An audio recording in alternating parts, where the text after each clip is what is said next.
In the afternoon, I wake up to an unaccustomed brightness. Blinking my eyes open, I glance outside and notice an absence of clouds. Looks like the storm has finally passed.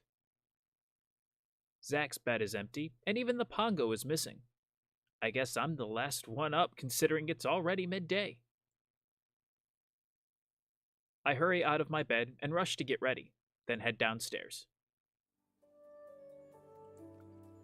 Our team is already there gathered around a table. They greet me as I arrive. It looks like the storm has passed. Correct, which means we are able to resume our journey to Ellendale. Not exactly. We've still got some unfinished business. We have to meet up with those men to learn the secret to unimaginable power. Oh right, those two men from yesterday. Zack gets to his feet. Ready to go? I suppose so. Leanna stands as well, but Kara and Amy stay put. Are you two coming? The invitations were not extended to us. Yeah, plus I think it's a mage or crystal specific thing, so that leaves me out. We'll stick around here and see what else we can dig up and meet you guys when you're done. Amy nods. That's probably for the best. Leanna, Zack, and I exit the inn. Studying the address on the cards given to us, we eventually come across a nondescript mansion. Cautiously, we knock on the front door. There's no response. Since they were looking for mages only, Leanna does a radial scan. From the blank door, a hidden message appears. It indicates to go around to the back entrance, but only when the sun has fully set. Odd. We decide to spend our time scouting out the location for all the different exits and get as much of the floor plan as we can figured out, just in case. By the time we are done our extensive mapping, it is evening. We circle around the house to the plain wooden door. We knock twice, and the door swings open. Grinning widely is one of the men who recruited us yesterday. He ushers us in through the door and into the foyer where a handful of people mill about. I take in the marble staircase and pristine tiles. Some people sit on the leather couches as we wait for whatever is supposed to happen to begin. Bright light spills into the room and reflects off the crystal chandelier hanging from the ceiling. This room looks more expensive than my entire house back home. I'd never have guessed it from the plain exterior of the house. After a few more minutes, a man with slick black hair approaches with open arms and a shining grin. Welcome! The room quiets down into silence as he greets us. I'm sure you're all wondering why you've been invited here today. Yes? It's because our expert talent scouts spotted a commonality within all of you, an unmistakable ability, a mastery of the elements. A few people sneak glances around the room. I look at Leanna, who is watching the speaker intently. Zack crosses his arms, his expression unreadable. We too share this gift, and we too hungered for power. We spent hours upon hours honing our craft, showing painstakingly slow progress before we were introduced to the secret techniques we hope to share with you today. My friends, if you wish to become the most powerful casters in this area, then you have come to the right place. But as they say, with great power comes great responsibility. Okay, Uncle Ben. These techniques are dangerous and are not for the faint of heart. Failure can lead to dire consequences, and in order for us to continue, I need absolute assurance that you are all ready to face those consequences. This sounds too good to be true, much like it did yesterday. If anyone is having second thoughts, now is the moment when you can walk out of here with no hard feelings. A couple of people turn around and head back towards the door, but the majority of the group, which is still a small number of around 10 people, decide to stay. I admire all of your courage, but I'm not surprised by your decision. A doorway to the left of the room creaks open, and the man points in that direction. The beginning of your training is in the next room. Please proceed through the doors and our training leader will meet you there.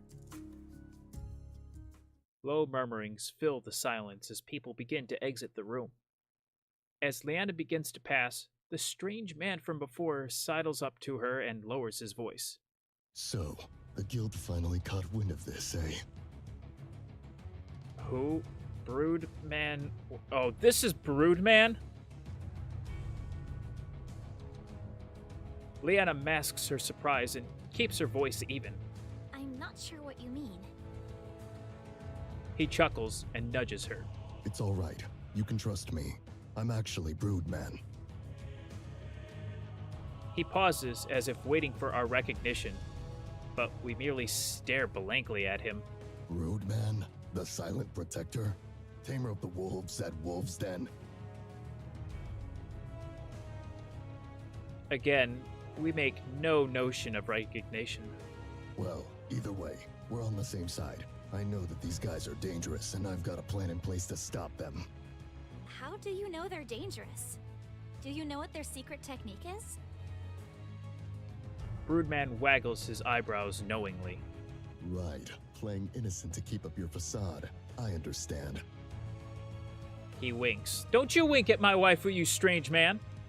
Look, I was planning on taking these guys down alone, but having a member of the Mage Guild as backup would ensure the downfall of these guys. What do you say? Are you in? Leanna frowns. I don't know what you're talking about. He winks. All right. You won't budge. He taps his nose and then fixes his attention on Zack. I'll just pretend I didn't see the mage emblem when you first entered Wolf's Den. What about you? His voice trails off as Zack stares him down with an unblinking gaze. Broodman seems unfazed. Broodman's gaze lands on me and he quickly shifts focus. How about you? I'm Broodman. Follow Leanna's lead. I too like to deal the hand of justice. Or follow Zack's lead. I'm gonna follow the wife of, what the hell are you smoking, dude? And why aren't you sharing? I don't know what you're talking about. He taps his nose again knowingly. We hear shuffling, and I notice most of the people have filed out of the room by now. We should get going before they get suspicious. Broodman nods, and we follow the others out of the room and into an evening courtyard. It's a calm little place. The courtyard is surrounded on all sides by walls, which, upon further inspection, are hallways connecting the different wings of the mansion. Because we're enclosed within the mansion, we're guaranteed privacy. Listen up! I know what they promised you back there, and I know they made it sound like all of you, as long as you try, will be able to learn the technique for power. But they're wrong! Of course they are. Only those of you strong enough to handle that amount of magic will be successful, and that's where I come in. I'm here to test your proficiency with magic, and if this technique is something you can even handle. A few staff members who were standing on the sidelines come over and begin passing out manipulators. When they reach Zack, the staff member notices his lack of manipulator and looks at him in confusion. Zack doesn't react or bother to take the manipulator from his hands either. He passes. The training leader walks by, and as his gaze falls on Zack's discharges, his expression changes. He turns to the staff with the manipulator and urges him to move on.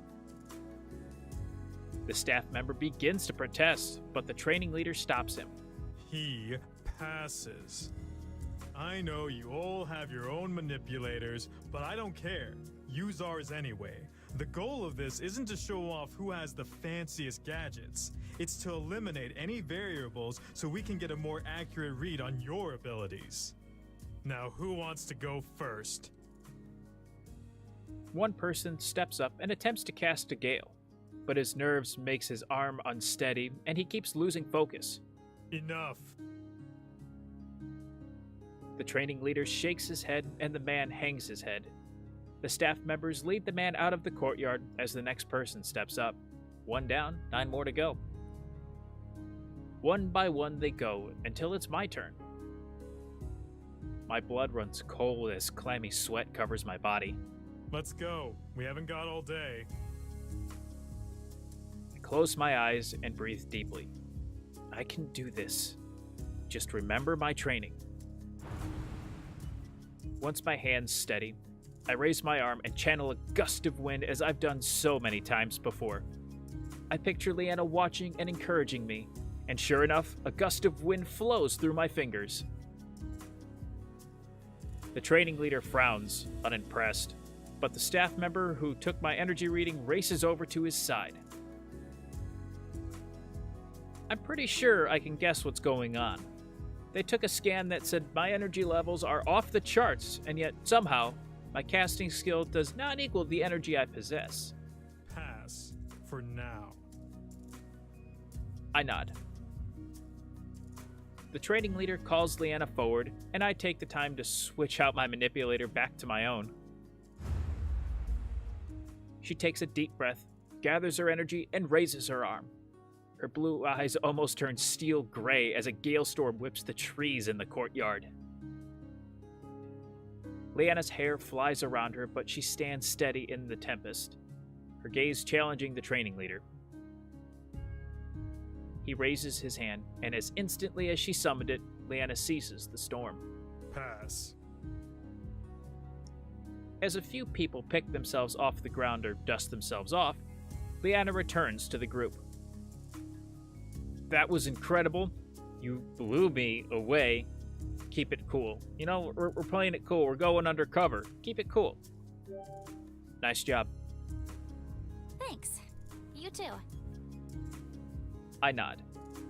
Don't want to give ourselves away that we're here for things that aren't the need for power. They continue to move through the tests. Zack silently slinks over and joins us as Leanna surreptitiously switches back to her manipulator and does a scan of her own. She frowns at the results and lowers her voice so I can barely hear her. I'm getting the same strange absence of energy reading that we got back at Stonecrest. Do you think this has something to do with Void? She nods, her expression grave. A guard approaches Leanna, and she quickly puts on a smile. Ma'am, I have a message from the site commander. He wishes to meet you. Oh? In his private quarters. Oh. For once, she can't hide her surprise. The guard leaves momentarily as he goes to speak with the training leader. Leanna turns to us. We need to figure a way out of this. There's no way I'm going into the commander's private quarters. Plus, that means we're being watched from afar too, so we really have to be careful. You have to. I'm sorry, what? What? Quiet! Leanna lowers her voice, but her tone is just as stern. Do you have any idea what an invitation to his private quarters means? Yeah, I'm sure he does. Of course I do. And that's why you need to go. This is your chance to get inside and find out if this is a part of Void's operation like you suspect. She frowns. There must be another way. Probably. But not on such short notice without an all-access pass to the most secure place in the entire mansion. Leanna remains quiet as Zack's words sink in. Then she groans. You're right. This is the perfect opportunity. What about us? We'll find a way inside and catch up with Leanna. When you get to his quarters, make sure you leave the door unlocked so we can get in. I will. But you two better hurry up. I do not want to be alone with him longer than I need to. The training leader looks annoyed and waves the guard away. We fall silent as he returns to collect Leanna. She throws us one last warning look before leaving. Yes, ma'am, we will make sure we come to save you. So, how are we going to sneak in? We need a distraction. I like the way you think. As Zack and I scan our surroundings, a hand falls on my shoulder. Oh dear God. Don't worry, I've got this. I have a bad feeling about this. Got what? He just winks at us as he enters the center of the courtyard. The training leader looks amused as Broodman enters the testing space unprompted, but doesn't stop him. Broodman stands perfectly still and takes an exaggerated breath, then slowly breathes it out. He readies his arm in front of him and summons a glowing fireball in his hand. As he aims it straight in front of him, it was only then I noticed he strategically placed himself so he was facing a large tree. That's smart! He'll ignite the tree accidentally as a part of his proficiency testing. Broodman takes another deep breath, and just as he's about to let the fireball fly, he sneezes hard. What? The fireball misdirects and catches on his clothes. He yelps as the flames lap at his clothes and drops to the ground and rolls. But instead of extinguishing the flames, the grass ignites where he rolls. Soon the courtyard is amuck with shrieking voices and running bodies. What? What am I even witnessing? What is going on? I'm so confused. I'm probably just standing there with the same look from when Leanna was flirting of... What? Does not compute. I can't even. Zack pulls me aside. Now's our chance. Right. That way. I nod, and the two of us slip through the same door we saw Leanna go through. We enter a brightly lit corridor and try our best to blend in and stick to the few shadows in the room. This music is nice. I don't recall ever hearing this one in early access. I really like this. We manage to escape the corridor without incident and reach another open hallway. A guard stands in the center of the room, making his rounds. Zack signals for me to stay back as he sneaks up on the guard. All right. You know what? He's leading the way. I'm going to trust what he does. I stay back and give Zack space. He has far more experience in this sort of thing than I do, so I'm happy to follow his lead. As he gets close, he jumps the guard and covers his mouth as he disarms him. I rush over and help him secure the guard into a more hidden alcove. He struggles as we place him in a chair. I hold him down as Zack approaches him. Where are the commander's quarters? I'll never tell. Zack grins as he cracks his knuckles. Ah, good. I too was hoping he would say that. Good? I was hoping you'd resist. It makes interrogation so much more fun. And that smile just makes it even more intimidating. The guard resumes his struggles, but I continue to hold him down. Zack slowly approaches, and I see the fear creep into the guard's eyes. Hold on a second. Zack doesn't stop. He balls his hand into a fist. The guard looks at me with panic in his eyes. I'll talk. Just get that crazy guy away from me. I make no promises, but you can talk. Zack frowns, but stops walking towards him. The commander's quarters are right down this hall, and then a left at the next fork. His is the last room down that corridor. Alright, so right down the hall, left at the next fork. Got it. Last room. That's all we needed. Thanks. With one knockout punch, the guard falls unconscious, and the two of us hurry off. I did not promise him I could hold him off. As we turn down the hall, I face Zack. I'm surprised that was so easy. Zack sighs. I know. How disappointing. We wanted to make... we wanted a little bit of a struggle. I look blankly at Zack. Okay, then. We sneak through the corridors and remain unspotted as we follow the guard's instructions. We recognize the commander's quarters immediately and see the two heavy mahogany doors at the end of the hall are slightly ajar. Why are there no guards in front of the quarters? Isn't that suspicious? Not if the commander's got a woman in his room. He brings up a valid point. Fair point. We slip into the room and are immediately greeted by a frenzy of whispers from Leanna. Oh, finally! You guys sure took your sweet time.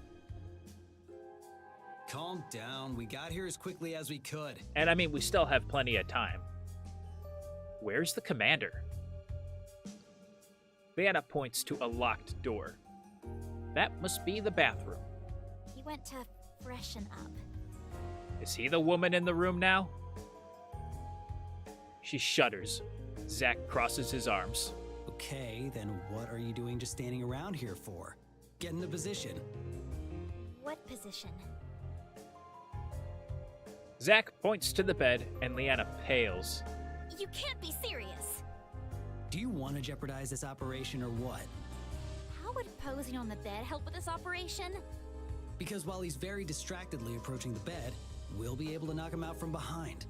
Exactly. He's going to be more focused on what he sees laying there on the bed waiting for him, not the two guys standing on the wall just like, hope he doesn't see us, hope he doesn't see us, hope he doesn't see us.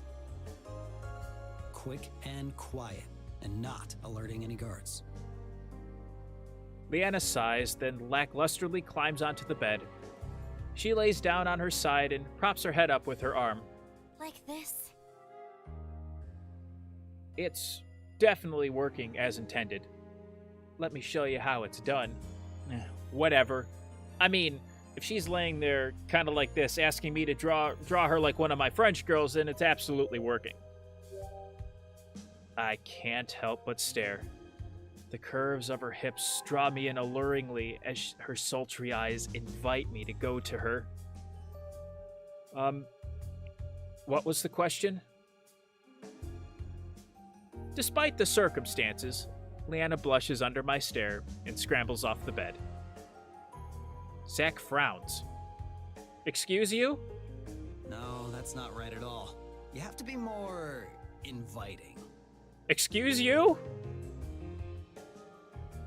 Zack lounges on his stomach and bends his legs up at the knee as he rests his head in one of his hands. This is the most effective pose. How do you know this? Oh, now I've got that image. Oh, you know what? No, I'm not that bad. Are you kidding me? You look like you're sunbathing at the beach. That's not alluring at all. You don't know what you're talking about, woman. I think I'd know a thing or two more about flirting than you would. I know where this is going.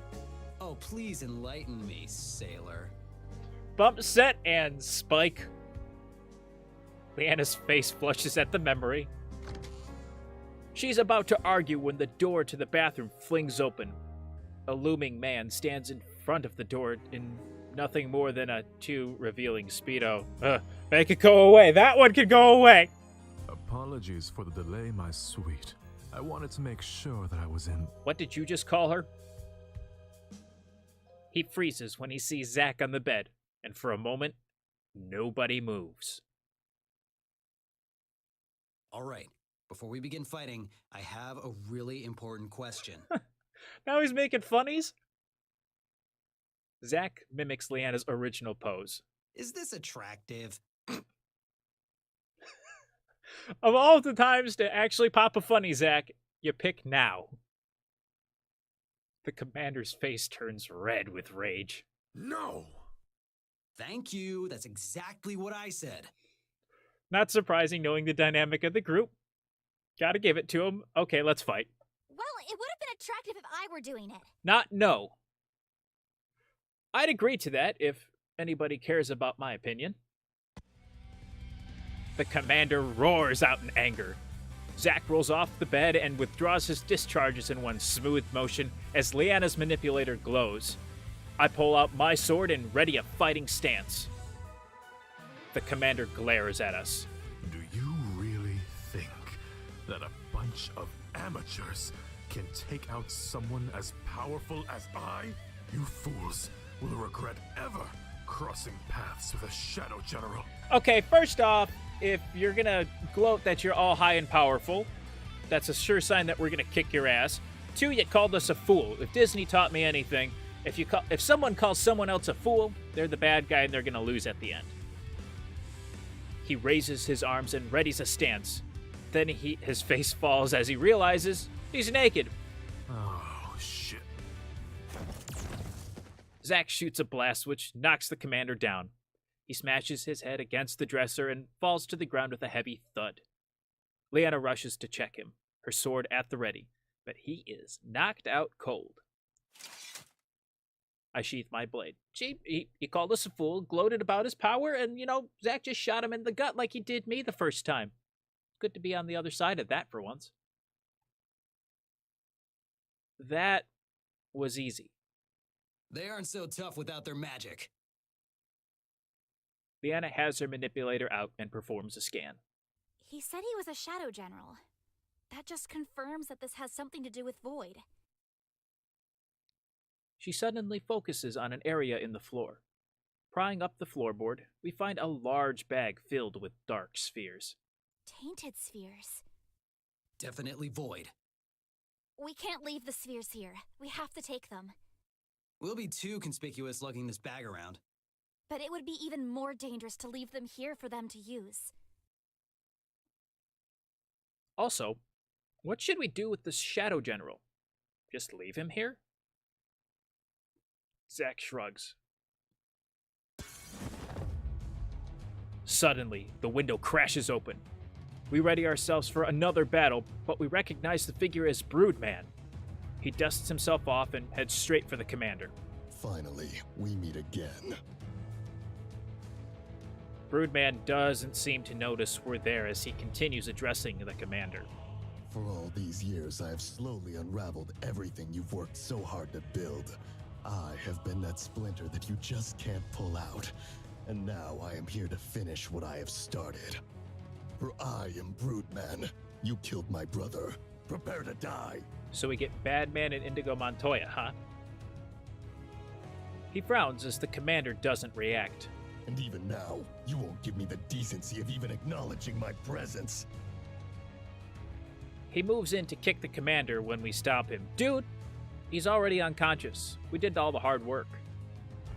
Hey, wait! He's unconscious! Broodman pauses. Ah, yes, of course. He was so intimidated by my speech that he passed out in fear. That's not what... Broodman strides to the commander and, seemingly without effort, hauls him over his shoulder. Don't worry, I'll take it from here. He launches the commander out of the newly opened window. What the hell? We're on the second floor! Oh. Oh, dear Lord, and he was planning on taking these guys down by himself. We rush to the window. The fall from the second level may not be fatal, but it could still break a few bones.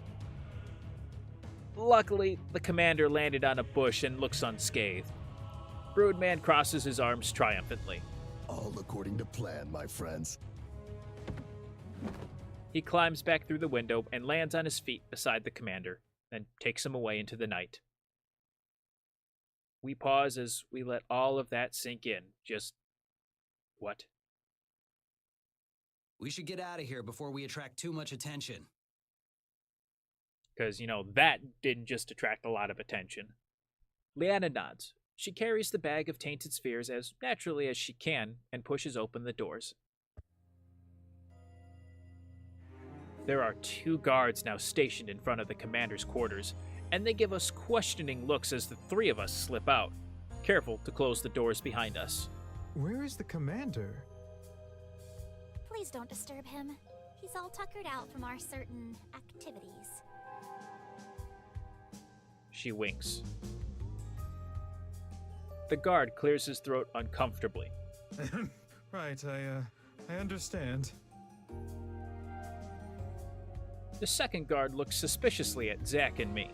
Hold on, what about you two? I don't think you want to know. Oh, don't worry. We took part in those activities too. I wink and try to hold back my laughter at their horrified expressions. Would you like us to elaborate? This is why the three of us travel places. Nope, not necessary. You may go. Zack grins as the three of us waltz out of the corridor.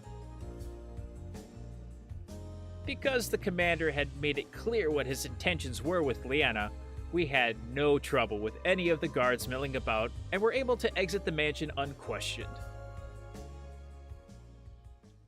Once we were safely outside, we raced back to the inn. Bursting through the doors, we very urgently scoop up Amy and Kara. Greetings upon your safe return. I assume your endeavors were successful. Yep, everything's great, but we should really be getting a move on now. We'll fill you in on the details later. What she said.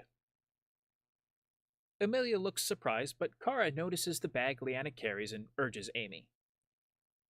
Sounds good. We've been itching to get out of here anyway. Come on, Amy. Let's go grab our things and head out. The sooner we're out of here, the closer we'll be to Ellendale. Hey, she doesn't question. Amy shrugs and follows Kara upstairs to grab their things. Once they return downstairs, we depart. As we leave Wolf's Den, I spot the familiar dark visage of Broodman. Beside him is a woman wearing a hooded green cloak. She carries a large bow on her back. What are they doing? There's no time for this. No. I don't remember this. What are they doing? I slip away from the group and step closer to Broodman, making sure to stay hidden from their view. The woman has braided, long, white hair, and fine lines trace her tan skin. Broodman nods. The deed has been done. Void's operation here will crumble without their commander. Wolf's Den need fear the shadows no longer. The woman nods in satisfaction. Suddenly, her gaze slides to me. Uh-oh. I freeze, unable to move. What do I do? Broodman notices her gaze and looks at me. He flashes me a broad smile and gives me a thumbs up. The woman's face is partially hidden behind a scarf, but she nods slowly, approvingly. Then she abruptly turns and leaps up. She scales the wall and disappears onto the rooftop, silent and graceful, like a cat. Broodman pulls himself up using his brute strength, before following closely behind. At least I know he's doing okay. I catch up with my friends as we continue out of the gates of Wolf's Den. Who was that? That was weird. Once we're on the road, Leanna and I filled the rest of the team in on what happened. After traveling as swiftly as we can for the rest of the evening, we decide to make camp. We choose a secluded area off of the main road and set to work. Leanna and I split up to search for firewood while Zack and Kara prepare our rations. Amy unrolls her sleeping pack and lights the campfire. The Pongo cuddles beside her and watches the dancing flames. Once the food is ready, all of us gather around and begin to eat in silence. Kara playfully breaks the silence. Foiling another void operation. Seems like just another day in the life now. Actually, now that you mention it, we have seen a lot of void presence lately.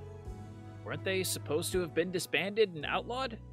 Why are they everywhere? Unless every single person who believes in Void's ideals and goals are gone, it's impossible to fully get rid of Void. They've always been around, even after the Tree of Asaria. They're just more secretive about it now. It's just, you won't find them unless you know where to look. Amelia thinks. If what you say about Void and its operations are true, then the most logical course of action would be to alert the Mage Guild or Academy of their whereabouts. They're probably already aware of Void activities and have missions to monitor or take care of things. It's true that the Mage Guild is involved with a lot of suspicious reports of magical activities. I'm sure many of them have some connection to Void, which the Guild would keep secret so as not to entice widespread panic. That makes sense. A resourceful organization like that would have some serious flaws in its intelligence if they were completely blindsided by all of this. Amy nods. What has been said seems sensible. Zack points to the bag of spheres. What are we gonna do with those? Someone will probably come looking for them. Leanna moves towards the bag. We'll turn them into the Mage Guild of the next city, and let them know what happened. She tries to secure the bag when a blue little head pops up. Poi! The Pongo dives back into the sea of spheres, and we hear contented sighs of, "Poi." Pongo, what are you doing in there? What do you think? She reaches straight into the bag and pulls him out, much to the Pongo's dismay. Poi! He struggles against her grip, but she grabs him firmly. If a Pongo absorbs a tainted sphere, will the Pongo become tainted too? Amy shakes her head. No, the way a sphere becomes tainted is by becoming supersaturated with energy, thus becoming unstable. A Pongo's absorption of energy is to turn sad energy into fuel. He is unaffected by the type of energy absorbed. Kara looks intrigued. She scoots closer to the Pongo and tickles him. He giggles.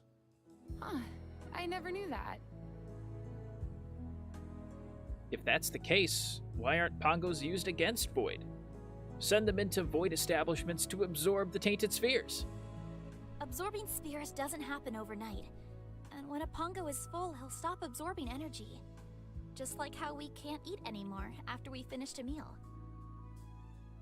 Perhaps in a span of a couple months, a Pongo could remove all energy within a tainted sphere. Exactly. The process is just too slow to be effective during a battle. The Pongo manages to wiggle out of Leanna's grasp and plops down beside me. He stares longingly at the bag but makes no move to return. We finish up eating and begin to clean up. Afterwards, I stifle a yawn.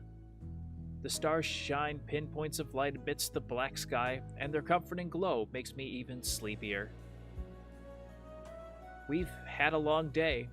As the rest of the group gets ready for bed, I crawl into my bedroll and close my eyes. The night is still, and gradually I can hear the soft breathing of my friends as they each drift to sleep. A gentle shuffling noise has me blink open my eyes. I see the Pongo slip out of Leanna's bedroll and tiptoe on over towards the bag of spheres, glancing back every so often at her sleeping form to make sure she doesn't hear. When he gets close, he shuffles the last few inches to the bag and scrambles inside. That little rascal.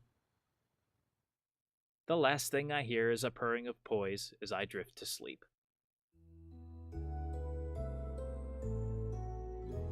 He's always going to get into trouble, isn't he? I wake up. That was a crazy day yesterday, but we somehow managed to pull through. I stand up and stretch while looking around, and we'll see what the next day has to offer. Next time, I'll end the episode here. As always, if you did enjoy the video, make sure to let me know by hitting that like button down below or leaving a comment. It really does help me out. And if you're new to the channel, or have not done so already, make sure to unleash your power by hitting the subscribe button down below today as well. And feel free to follow me on social media such as Instagram and Twitter. The links to those will be in the description down below as well. And I will see all you heroes in the next video. Thanks so much for watching. May the Force be with you, and have a great rest of your day. Take care.